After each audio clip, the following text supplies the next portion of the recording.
İsim olarak anmak istemiyorum ama mecburum anmaya, çünkü o şahsımla çok uğraşıyor. Nedir o? Diyor ki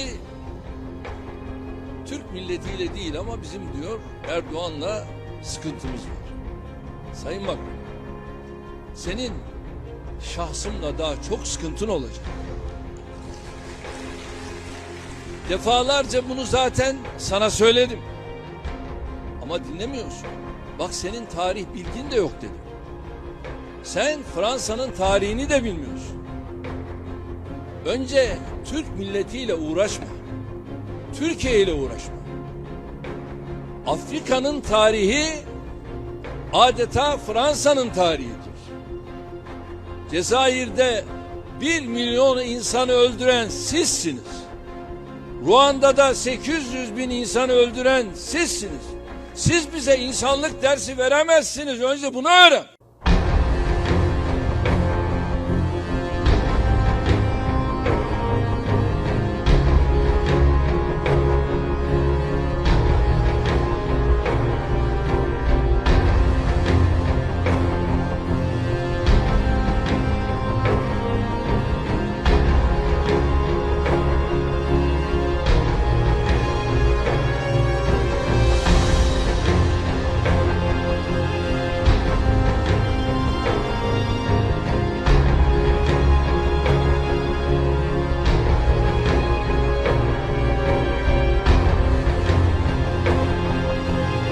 Siz bize insanlık dersi veremezsiniz. Önce bunu öğren.